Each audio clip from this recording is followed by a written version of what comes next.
Will the Kenyatta family support Raila Odinga's bid for the presidency in 2022? That was the question which most Kenyans were actually asking after the handshake. But Kenyans got the answer to that question in January 2019 when Uhuru Kenyatta, who is the younger brother to President Uhuru Kenyatta, made that maiden trip to Bondo. And in his speech at that time, the gentleman stated very clearly how the handshake made it possible for him to travel to Bondo. And because Kenyatta's family is a political family, Kenyans started asking themselves several questions. And when the Building Bridges Initiative process came up with a proposal of the Prime Minister, there was speculation within the political circles that Uhuru Kenyatta was actually going to be the one who was going to be proposed as the Prime Minister of the Republic of Kenya. And yesterday, was it yesterday or on Thursday, William Ruto's running mate, Rigathi Gachagua, stated clearly that President Uhuru Kenyatta's main plan is to have his brother become Raila Odinga's running mate. Uhuru Kenyatta is not just an ordinary individual. He's the younger brother to President Uhuru Kenyatta. Number two, he's the guy who speaks on behalf of the Kenyatta family. For example, when the former president, Daniel Toroitich arap Moi, died, and on the burial day, the person who read the Kenyatta's family's message was actually Uhuru Kenyatta. And Uhuru Kenyatta is also the guy behind the success of their business. He's the guy who runs the family business. Importantly, Uhuru Kenyatta is considered to be one of the smooth operators behind President Uhuru Kenyatta's success as a politician. But the allegations by Rigathi Gachagua should also not be taken lightly. Why? Because Rigathi Gachagua is also not an ordinary politician. This is a guy who is being proposed to be William Ruto's running mate. Number two, he was the personal assistant to President Uhuru Kenyatta, which means he's a gentleman who has actually operated within the Kenyatta family. So his allegations cannot be dismissed. But the question which I want us to answer in this video is whether Uhuru Kenyatta can actually be Raila Odinga's running mate in 2022. I want to hear your answer on that. Do you think Uhuru Kenyatta can be appointed as Raila Odinga's running mate in 2022? But before we get into all those details, for those who are watching this channel for the first time, I want you to take a second or two, click the subscribe button so that next time we produce a video like this, YouTube will automatically notify you. And to the subscribers, I want to continue to thank you guys for your continued support, because without that support, this channel cannot be where it is. I want us to be a bit brief. Why do you think Rigathi Gachagua was making that allegation?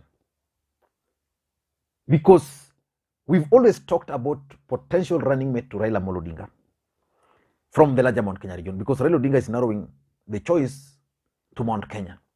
There is Peter Munya, there's Peter Kenneth, there is Martha Karua, there was Anne Waiguru who has left. Who else from the larger Mount Kenya region? Now probably his name is featuring. In my view, Uhuru Kenyatta cannot be Raila Odinga's running mate. But I'm not ruling out the possibility of Uhuru Kenyatta joining politics.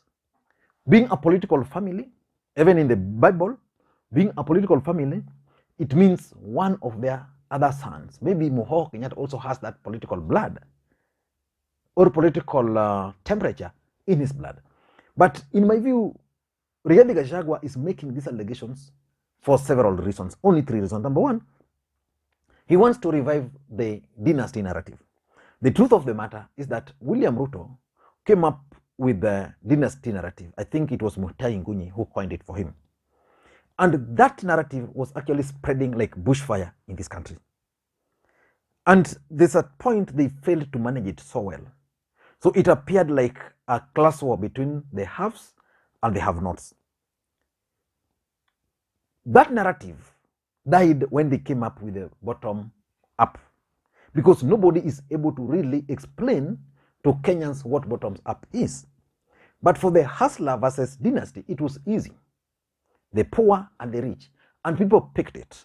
So I think the intention of Rigathi Gachagua is basically to revive that narrative which died. And that's why he's mentioning the name of Uhuru Kenyatta, of which I don't think Uhuru Kenyatta can be under this circumstance. And I'm going to explain why Uhuru Kenyatta cannot be Raila Odinga's running mate in 2022. Number two, I think he wants to incite the Kikuyus against either Uhuru Kenyatta or the Kenyatta family. You see, the Kikuyus have stood with President Uhuru Kenyatta in 2013, 2017. So at some point when Uhuru thought he had the control over these guys, issues came up. And a narrative was created that it's because of the Kenyatta families that the Kikuyu nation are suffering. So Uhuru has tried so much to deal with that issue. But I think being a political environment now, Rigathi Gachagua wants to incite the Kikuyus that of all the Kikuyus we have in this country, the only person Uhuru Kenyatta is recommending for his running mate is his brother. So the Kikuyus will get worked up, why the brother and rebel. So basically, I think he wants to incite the Kikuyus. And number three, why he's making these allegations is probably because of that trip to Bondo. I don't know other details, but that trip to Bondo spoke volumes. But if you ask me, I don't think Uhuru Kenyatta can actually become Raila Odinga's running mate in 2022, in August. Why? Number one, the Kenyattas have a future plan.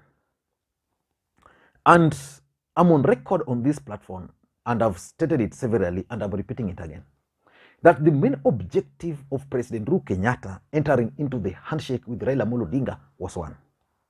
Uhuru Kenyatta had a lot of problem. Uhuru aliona tabu sana in this country during his campaigns. Apart from the Kalenjins and the Kikuyus, he never had support anywhere. So the family sat down and agreed that probably they would not want one of their own, one of their sons and daughters, one of their grandchildren or grandchildren, to still carry the burden Uhuru carried. Uhuru carried the burden of the father, the sins of the father, perceptually. So the family did not want a case where in future, if Uhuru was to run, he would find the country against the Kenyattas. Like if Uhuru Kenyatta were to endorse Raila Odinga the way he's doing, and Raila becomes the president, I can assure you, no Luo will harbor any bad feelings against the Kenyatta family in future. If Raila becomes the president, for example, the Kenyatta family will have it easy at the cost in future, because Raila Odinga will be perceived to address the issues which has been affecting the coastal region. So because they have a future plan, I don't think their plan is for now.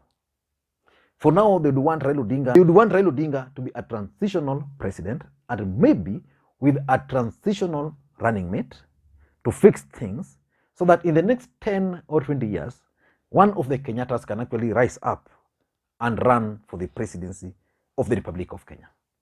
Their interest is not immediate. That's number one. Number two, I think there is the need to stop Ruto.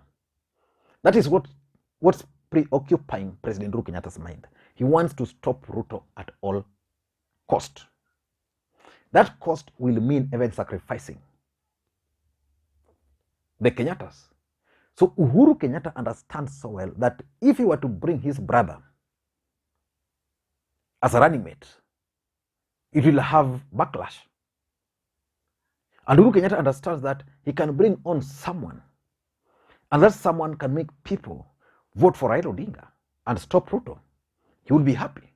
So basically what's happening is that Uhuru Kenyatta cannot plant his own people, cannot impose his own brother when he's not even assured of defeating Ruto.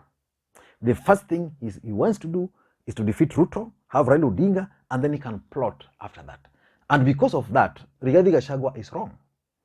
There is no way Uhuru Kenyatta can be proposed as Raila Odinga's running mate. But I know for sure that Kenyatta family are going to support Raila Odinga using all their resources just to stop William Samoei Arap Ruto. Number 3, in my view, why it can't happen now is because of the need to form the super alliance.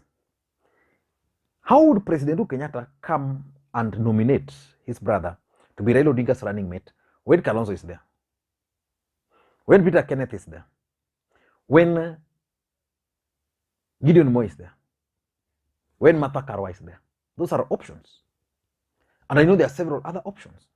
So he can't, President Uhuru Kenyatta can't dare bring the brother at this point.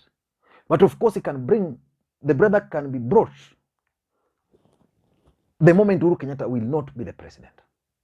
So he'll be projected as someone who is creating his own space, who is charting his own political path, who is creating his own image. And they'll do it successfully. That one I can assure you. But because of the formation of super alliance, because as we speak now, even agreeing on who should be Raila Odinga's running mate, it's not going to be easy. So you can't just come up with the name of the brother. So in my view, Rigathi Gachagua is wrong. Uhuru Kenyatta cannot be Raila Odinga's running mate. And lastly, is how Kenyans are going to react. The truth of the matter is that Uhuru Kenyatta has stated, because when he was responding to the issue of dynasty narrative in Vihiga during Musalia Mudavadi's mother's burial, Uhuru stated that this country has produced presidents, but it has been Kikuyu, Kalenjin, Kikuyu, Kalenjin. And therefore, there is need to shift that. And that's why he's supporting Raila Odinga. He was responding to the allegation that the presidency has actually circulated just within a few families. So Raila Odinga is being included in that, although I don't think they've been presidents. So how Kenyans are going to react is something which President Uhuru Kenyatta is also going to put into consideration. I don't know what you think, but that's my take. If you're watching the channel for the first time, please take a second or two, click the subscribe button so that next time you produce a video like this, YouTube will automatically notify you. And to the subscribers, I want to continue. Thank you guys for your continued support, because without that support, this channel cannot be where it is. Thank you guys, and please, may you have a good day. Bye-bye.